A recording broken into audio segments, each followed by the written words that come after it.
This is the SuperSport Schools podcast, bringing you stories of our future stars, powered by Spur Steak Ranchers.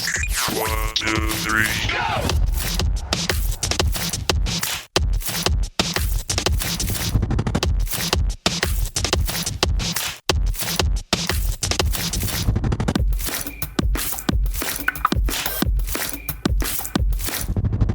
Hello and welcome to another episode of the SuperSport Schools podcast brought to you by Spur. I'm Alex Wise. I'm excited for today's interview. I get to geek out a little bit about something that I do all the time, and that is presenting. There are a lot of people behind the scenes that make SuperSport Schools what it is, but then also there are people in front of the camera that you see all the time. And if you've watched the GDL, you'll know today's guest. She's the voice and face of the GDL on SuperSport Schools. Itumeleng Banda, welcome to the podcast. Hey, Alex, thank you for having me. I think it's a bit of a homecoming. You've actually hosted some episodes of the show. Yes, we just switched roles today, Yes. basically. Yeah, and so it's great to have you here. We're going to talk a bit about that presenting journey that you've been on, but just give me a little bit of a brief, what's been happening schools related in the past couple of weeks that you've been involved in. Give us an idea of the schedule. Yeah. So football-wise, because that's what I solely focus on, we've been busy with the Gauteng Development League. We're reaching the end of the season, so every single point counts. I think we've got approximately 4, if not 5 games to go. Then we move into the top 8. But we also had the Engine Champ of Champs, which was so exciting this past weekend, where we saw Kaizer Chiefs dethrone Stellies. This is on the men's competition. In the women's competition, we saw a new champion rise to the podium, and that was at Mamelodi Sundowns ladies. So week in, week out, we've been doing it, I think, over 32 weeks. Yep. It's been the Gauteng Development League. So it's been busy the last 32 weeks then. I'm glad you... No Sundays. Yeah, but just working every Sunday. Yeah. I'm glad you brought up the Champ of Champs because, as you know on the podcast, we have a quiz. And at the end of the show, there's going to be a quiz. You've presented the quiz before. You've never done it. Okay. I'm just saying that might be useful. I don't think so. So one thing you must know about me is I like asking the questions. I never like thinking. So don't have much high hopes for me. But I'll back myself. Let's see. We'll see when we get there. We'll warm up a little bit later Okay. with another game as well. But to start off, presenting, people often say, if you've got the gift of the gab, the way you speak, you can be on TV, you can be on radio. I know you've done a bit of both. But where did this journey of presenting, being a presenter, start for you? My journey of being a presenter, funny enough, the idea was sparked while I was still young. I used to always just stand in front of my parents or my friends and host and say I'm hosting a show. I mean, it was back in the days where YoTV was still a thing. So I really wanted to be on YoTV. And then I was privileged enough to be one of the kids who were part of Summer Splash. Now, this was a holiday show that YoTV used to have. I was one of those kids who would always participate. There was a time where they really did want to bring me on board. Had a conversation with my mom, and my mother said no, because she solely wanted me to focus on school at the time. This was in grade 3, if I'm not mistaken. So I'm just you killed my dreams of being a child star. But I always believed that it was something that would come back to me. Got to fast forward to high school. I still knew exactly what I wanted to do. Participated in public speaking, became one of the best speakers at school. And I would host the sporting events at school. Little did I know actually at the time that I'd actually go into sports presenting. I just wanted to do solely presenting. I just wanted a mic in my hands. That's all I wanted. So yeah, it started in high school, and here I am many moons later actually living out my dream. May not be doing it entertainment, but I'm still presenting, and that's always what I wanted to do. Interesting, the parallels. I also never thought I'd be in sport presenting, but But you mentioned at school, we used to have athletics day back at school, and in grade 9, they sort of asked me, would you do the announcing? And this is sort of At the inter-house competitions. Yes, exactly. And it's saying that the next event is the 4x50 fly, whatever. I don't think we had 4x50 fly, but the 50 fly. Yeah. And announcing the results, and this person broke this record, and blah, blah, blah. And I was in grade 9, and obviously you'd sort of think this is something that matrics would do, or somebody sounds a bit older, but I was sort of doing it then. Had no idea that in a few years it would be sport, media, and school sport all together. It's crazy, right? Yeah. It's crazy. But this is why I don't believe in coincidences in life. I always believe that sometimes you are taken into a space to visit it, before you actually occupy that space. So every space that you get to walk into, always be mindful. Yes, sometimes it'll be like, what am I doing here? Why am I here? But trust and believe, sometimes it's normally for a bigger reason. So do you think your mom saying no in grade 3 was one of those moments that maybe shaped you later on? No, That's I'm an still exception. upset. That is not an exception because YoTV is done. Oh, I don't know if YoTV is still on, but I never got to be a YoTV presenter. Only recently I was a guest on Playroom. I had the time of my life, a time of my life. But, you know, I mean, maybe there's a bigger reason as to why she said no, but I still love her to bits, but I don't forgive her for that.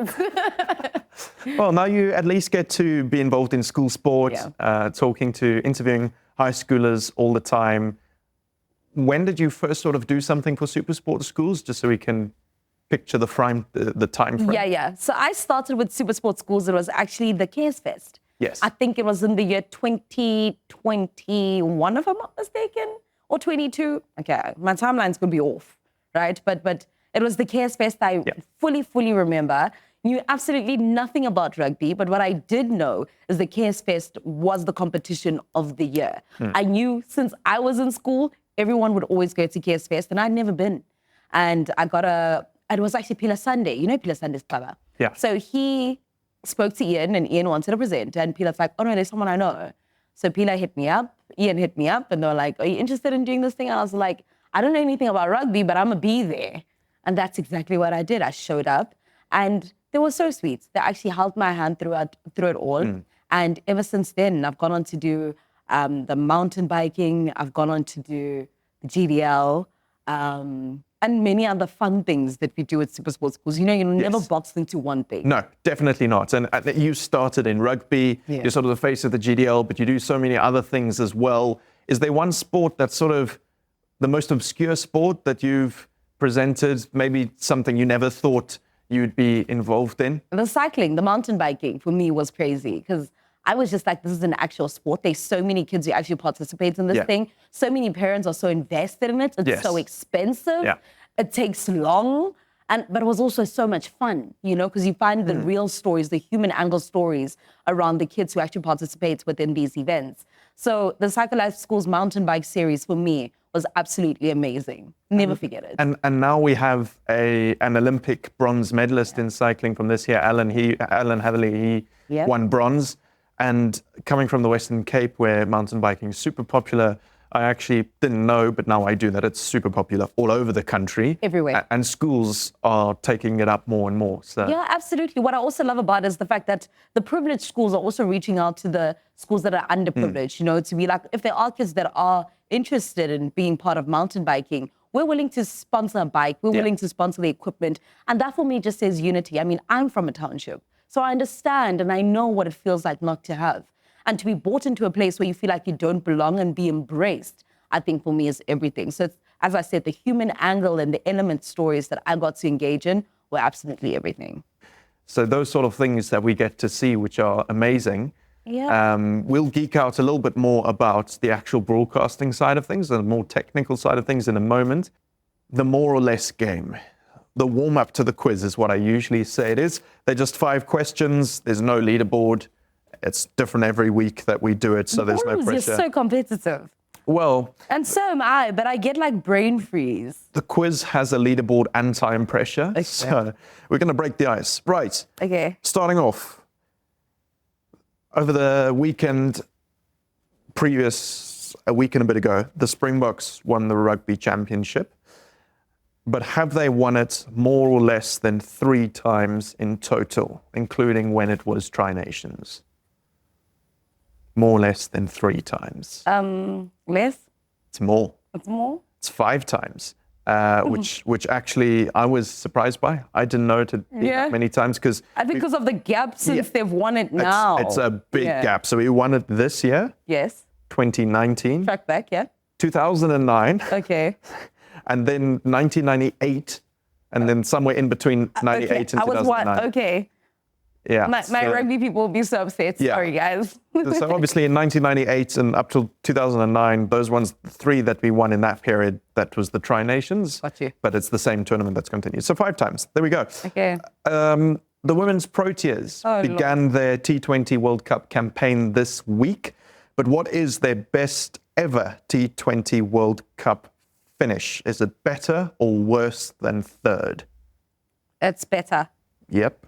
Last year in Cape Town, There was second. silver. Yeah. Yeah. I was at that match, one of the greatest cricket matches that I remember that. I remember It was that. amazing. And just unfortunately by 17, 19 runs losing out to Australia.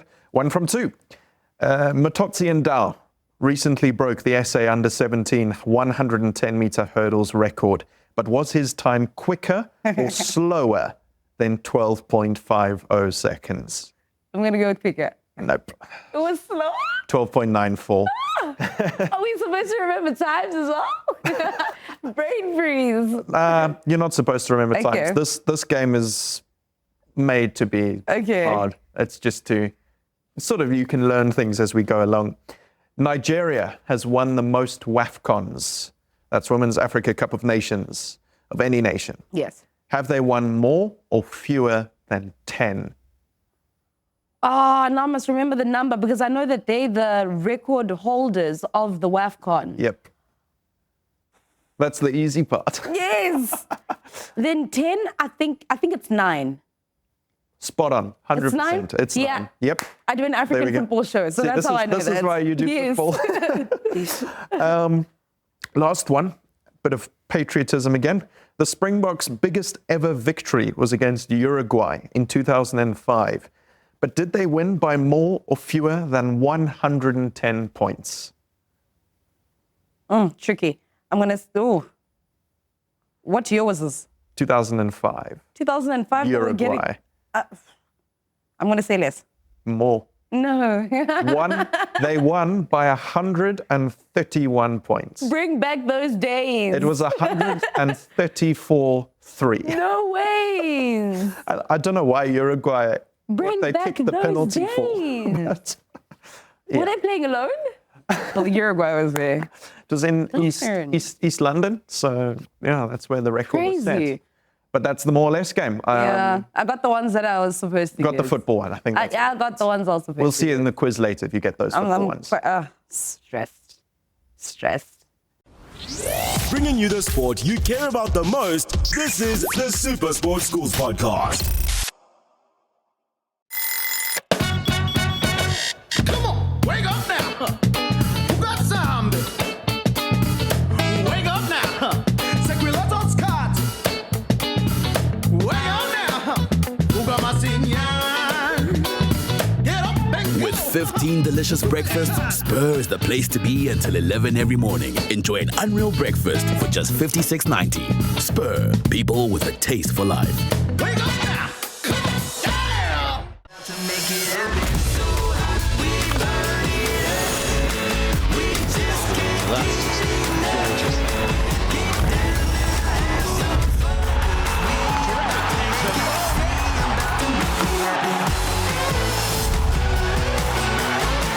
Come on, yeah.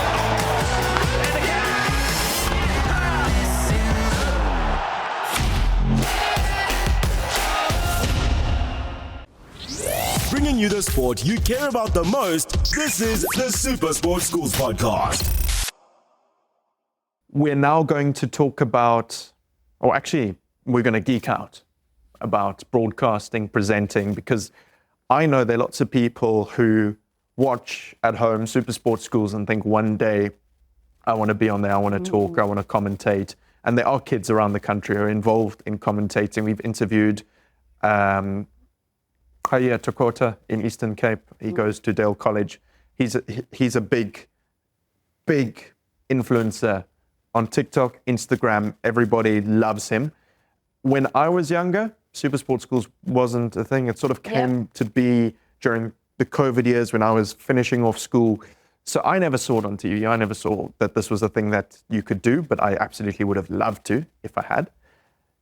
But now there are people watching, seeing others on TV presenting. So we're going to get into a bit of the nuts and bolts, how it works. And sometimes it's not all as great as it seems, because there's 100%. behind the scenes stuff where you have to get up early in awful weather, all these sorts of things. But I want to start off by talking about the photo that's behind you. This is the Gauteng Development League. As an example of something that you don't see, standing on the box. Yeah. Just take us through this moment. So first of all, this was a day after a hectic weekend. I was working that week. So I woke up in the morning. I was like, you need to show up for yourself. Not even an eyebrow, no drop of makeup. I was like, I'm going with my bare face. Thank the Lord I had my hair on. But this was the GDL festival, an under 13 festival. And I had to do post-match. And the team was complaining to say, Itu, you're messing up the eye line because I'm so short. Because the players now look, this is me, this is the players, and it looks like they're looking down. So quick fast, let's fix the problem. And we put a little case there just for me to, to be in line with the players. Put it up on social media. People had a chuckle. And I was like, God, that's my height. Let me down today. But that's the sort of thing that happens in TV. You would have just had a nice cropped in angle, seeing that medium close up. No one would have even known. You talk about the sort of behind the scenes when people don't see what's going on. One of the coolest things I got to do this year was be part of the build up for the Paarl Derby. Oh, nice. And we were on air for maybe 10 minutes, right, before the match. 10 minutes was our build up. Maybe it was a bit more. Maybe it was 15 minutes. But there was a couple hours of prep for that, talking for points. That 10 minutes. Talking points, research. To drive from southern suburbs to Paarl, which is about 40, 45 minutes. 100%. It's worth it because you get to see the game. But then it's also the beforehand, talking to the team, where you're going to stand, the mic, the rehearsal, all of that comes together. And in those 10 minutes, I'm leading the discussion, but I only maybe speak in total for 3 minutes. Yes. So those are the 3 minutes people are going to see you for. Yes. They don't see all the behind the scenes stuff. No. And if you're on a screen and something just goes wrong, I think that's what they remember, obviously. But that preparation beforehand, where you say it's important to show up, even if nobody's watching. Yeah. Because then when they are watching, it goes, it's better. It goes better. And 100%, doing school sports sounds all good and fun, but remember, these are young athletes that are still rising stars. I can't just whip out my phone and Google Alex White. Well, maybe. Maybe. It depends who you are and where you're at. But 90% of the time, you actually have to go and have a conversation with the teams. And you need to go find out the information. You find that you're dealing with young kids also. They don't necessarily know how to express themselves well, but also the coaches. They've got so much on their plates. You don't know if you're going to find them in a good mood or a bad mood. And it's like, I just need the information. That's it. Yeah. That's it. And often it's sort of coming together right at the end. Even Craven Week, we got team sheets maybe the 5 evening minutes before. No, the evening before, which is actually pretty much the longest you ever get. Yes. I've commentated games where I've got the team sheets sort of as I'm sitting down 100%. in the booth, and the teams have no numbers. So then you're like, well, okay, it's rugby. There are 15 players each team. If the guy's not actually standing in the scrum half position or on the wing, you have to figure out what he's playing. Yeah. And also, I mean, like you say, they don't have names on their jerseys. No. That makes it so hard, especially as a commentator. You have to narrate the story to everyone. Yes. So talk to me about some of your highlights in terms of SuperSport Schools, things you've been able to broadcast that really have stood out for you. So the Gauteng Development League is so close to my heart. I think that's my bread and butter. That's what I like to call it. Because it's something that I've done a full season. I actually couldn't believe that I'm doing my second season. I thought that I would have handed over the baton already. But I think we've had people try to come in, and I think it will take a special person to come and get that baton. Because it looks so easy, Alex, until you actually have to do it. Yes. And you have to show up for 32 Sundays. The idea is that when people watch you on TV, it looks effortless. Yeah. It looks easy. Yeah. You're just having a chat. You're getting the answers out of them that you want to help the story. Yeah. But actually, it's like the duck that's calmly going along the water, but the legs underneath are paddling crazily. And it's moving, so much energy. But I think, yes, doing the Gauteng Development League for me has definitely been a highlight. But also the people that I get to meet when doing the Gauteng Development League, like I say, that I thought I would have already handed over the baton. There's so many young girls who come onto set and production with me, and they want to learn. Yes. And I absolutely love that. It's so exciting for me to be able to cultivate or possibly even plant an idea into someone's journey, or, you know, just be part of their story. of them becoming. So that's one of the highlights that I've had. Things that I've been able to broadcast. Class of 23 was really fun. I think because we know the behind the scenes of Class of 23 and to see the final products. And I'm like, oh my goodness, I remember sleeping in the parking lot because I was so tired. And then you get to see this final product. It's like, it was so worth it. I remember that Sunday where we recorded a lot of the links talking about Sundays. We came to this where we are at the moment, multi-choice city. It was so quiet. Empty, no one else here. And we used the wonderful big sort of main foyer area to shoot some of the links with you. Goodness. And you'd come, I think you had a radio show in the morning? I had a radio show. So I was doing radio in the wee hours of the morning from 2 a.m. to 6 a.m. And I had to be here at 8 a.m. Yes. I was finished. Yes. I was so finished. But you know what? We got the job done. We got it done. I do remember how tired you were and that you didn't sleep afterwards with good reason. And I then remember also us in the editing of that show, in the week before it aired, there was one day where I left the city. I got here at 8 a.m., left at 4 the next morning and was back at 8 for a screening. So we worked through the night to make sure it was ready for the screening, and it wasn't. Yeah. But we got it done in the end. And that's the sort of thing is that when it all comes together, Oh, it's beautiful. it's amazing. And I believe that's when I appreciate it so much more. Like you say, sometimes you work so hard only for you to be on air for 2-3 minutes. But when you've nailed that 2-3 minutes, you're just like, it was so worth it. Yes. And you will know. You will know if you've done it well or not. So that feeling for me never gets old. I also just love seeing myself on screen. It's just like, oh my gosh, that's me. Doesn't get old. No, We've it got you in a couple behind you I was and like, over that's here. me. Yeah. You know, so definitely the Heart and Development League, the people I get to meet, the girls that are trying to build their careers, that something that I really work within. Class of 24. What else has been really good? I think the KS Fest is still close to my heart. Because that's sort of That where was it the started. first, yeah. Yes. Yeah. So I would definitely like to go back and do KS Fest again. Maybe Craven Week as well. Let's throw it in there. Go supper with you guys Just hint, for a hint. week. Yeah, hint, Putting it out there into hint, the hint, building. nudge, nudge. Yeah. Yeah. A lot of what you do is live. So today, obviously, we record these shows, a lot of our magazine shows, Class of 23, that was recorded. Yeah. But your GDL stuff and a lot of what you do out in the field is live. And often with live, things go wrong. You have to adapt, make plans. And you can't just say, oh, we'll fix it in the edit, or no, we'll just wait 5 minutes for the interview because the next game is going to start, that sort of thing. So when things do go wrong, what is sort of your method of coping with it? 'Cause I often find you just need to be able to go with the flow, problem solve, and adapt quickly because you probably can't always see it, but I have this earpiece in my ear now. When you're presenting, you have an earpiece in. Directors are talking to you. You have to listen and speak at the same time. And something can change mid-sentence. We were going to do this, now we're doing that. Yes. So how do you manage and deal with that? The biggest thing that live television has taught me is forgive yourself and commit. So every time I open my mouth, I'm going to commit to whatever it is that I'm delivering. If I commit, I know that I will give it my all.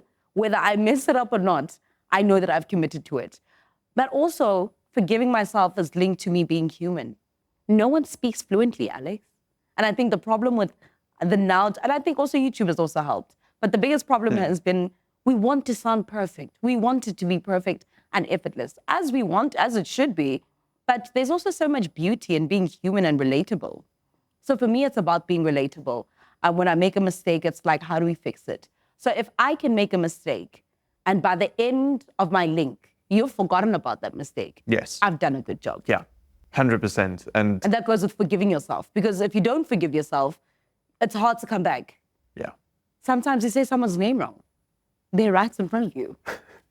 And they're like, no, my name is not Alex. My name is Itu. And they'll tell you. Yes. So if you haven't forgiven yourself and you don't know the art of forgiving yourself, that's gonna linger. That has really dampened the whole conversation that you plan to have. Yeah. And I really like the advice you give to forgive yourself. Yeah. Somewhere where I probably could have taken that Craven Week earlier this year. We had I can't even remember. I think it was in the build-up, it was a link, and we were going to show a graphic, and we were they're having a discussion, and they were telling me in my ear, okay, the graphic's coming, and then we talk. So then I think, okay, cool, I can throw to the graphic now. Yeah. And then they were telling me what was going to happen next after the graphic. I thought they meant it was now. So mid-sentence, I changed what I was saying. So we sort of changed halfway through. And if you're sitting at home, you might have noticed that it was sort of a weird word choice in the sentence, but you wouldn't have known what was happening. Yeah. And that's where I should have, like you said, just commit to have gone with what I initially meant, because it was actually right. Yes. And you then have to I commit. was second guessing myself because of the earpiece and what was being said, and I hadn't heard it properly because I'd already started speaking. So if you commit and, like you say, are willing to forgive yourself, then you can have so much fun. Oh, you can have so much fun. I love live television. I do it every single day. You know, I mean, I'm the youngest broadcaster that we currently have doing pitch side, right? And I've made so many mistakes, but the beauty of those mistakes is I learn and I always come back better. Also go back and watch your links. Yes. Which is horrifying. There's some that I still haven't watched to this day, and I don't want to see them, but I have to see them eventually. Yeah. But that's the only way in which you're going to get better. 100%. So yeah, forgive yourself. You're human, man, and it's a job. Have fun, but also I think as a presenter, you need to understand that the people at home don't know the chaos that's happening behind the screens. Whatever's happening behind the scenes, that's nobody's business. Well, I think we can let them in a little bit. I mean, today, just to get into the room together, it was a bit of a, because Multi-Choice City is big, so we went to different entrances, drove around Randburg a little bit, eventually got here. And that's at home, you wouldn't have known, and you've just seen us. I'm upset at you to be like, you gave me the wrong location. Do you know what I mean? But as soon as you get on set and they say 3, 2, 1, actually not even there. By the time they say stand by, for me, it's game face, let's go. Yes, because also you're just sitting here having a conversation. There's no distractions. You can't do anything else. You just have to do this and be in the moment, which is so special. So I think just to end off before we get to the quiz, to give some advice to the next generation. I mean, I feel weird saying the next generation because I feel like we are the next generation. So just the next generation, you can wait a little bit longer. Just, you can wait, but we have some advice from Itumeleng, who's been doing this for a while and is the face of the GDL on SuperSport Schools and the voice. And the voice. Wow, giving advice is always so tricky because I also feel like I'm also just trying to figure it out, you know? But what I would truly, truly say is know yourself. The best person you can be in front of a camera, in front of a mic is yourself, because there's some magic that you bring when you are yourself. And no one can do you as well as you do you. It's hard to find your voice. I'm still finding my voice. But once you've found it, that is your power. You are human. You will make mistakes. You really will. And it's okay to make mistakes. But if anything, strive to be relatable. At least I do. Strive to be relatable and put in the work behind the scenes. Even when no one's watching and you need to wake up at 2 a.m. to catch that flight at 6 a.m., trust me, it will be worth it, especially if you know what your why is. Never forget your why. I think your why is definitely what anchors you and will keep you committed and hungry for you to actually make it play out, or actually just go for it. You mentioned waking up early for the flight at 6 a.m. I sort of got chills. I am so grumpy in the mornings. I'm very familiar with the schedules of flights between Cape Town and Joburg, starting at 5:45. Yes. And I mean, if you're checking in baggage, which we sometimes are, if we're shooting somewhere on location, equipment, then you have to be there at least an hour before so that you don't miss that bag drop. And in 2 years, I have missed one flight, which was an awful experience. Because you had to pay it? Awful. But in the most part, it's fine. Yeah. And like you say, at the end of the day, when you get to watch it back, and then you're like, well, it was worth it. I think also another thing that is also very important within the space in which we work in, Alex, you have to be a good human being. Yes, you see me as the presenter, you see Alex as the presenter, but there's so many other people who bring Alex to life and for them to see the product that they see. So you have to be a good person because it's not just about you. A presenter, for me even, we're going to get to a point where we don't even need presenters. We can use a voiceover artist, and the voiceover artist can actually be the editor. The voiceover artist can be the lighting person. It can be the person who mics us. So you have to be a good person because it is teamwork. It's not necessarily about you who's in front of the camera. You were talking about you have to be a good person, and I hope I mean, you include me in that humility. before we do the quiz. So just remember that you thought I was a good person. You thought I was a good person. That's all I'm saying. You thought I was a good person. That's why I kept it for last. Itumeleng Banda, are you ready to play the SuperSport Schools podcast quiz? I am ready. Let's 60 go. seconds And on the the clock. Your time starts now. Which team won the 2024 Curry Cup? Was it the Lions or the Sharks? It was the Sharks. It was the Lions. Oh, no, you're right. Correct.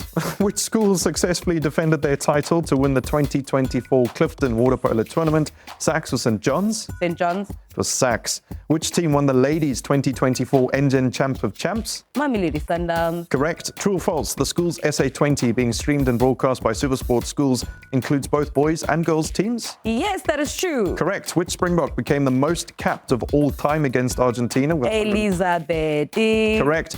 The SA Under-19 emerging cricket side was in action recently, but which nation did they whitewash? Zimbabwe or India? It was Zimbabwe. Correct. Which Stormers player is also known as the Spicy Plum?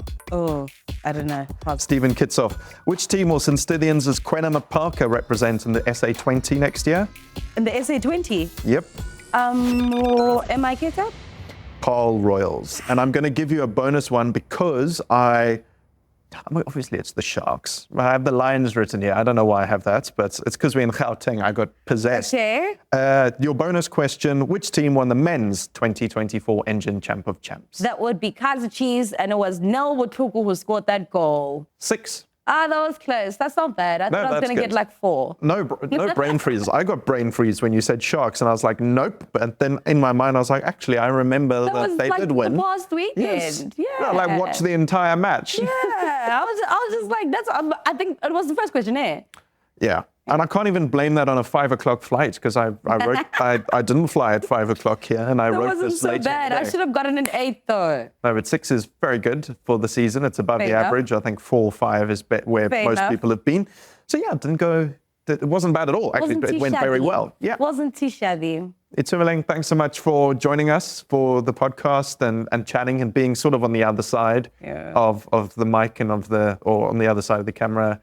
Other side of the table. Yeah. On the other couch. There we go. It was so nerve-wracking, but you're family, so it's fine. Thank you for having me. Thank you.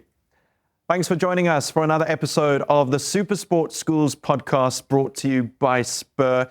We have new episodes every Sunday at 6 o'clock on SuperSport Schools channel 216, and then you can listen or watch the shows wherever you get your podcasts. I'll see you next time, but for now, bye-bye. Put your hands in the sky for the champions.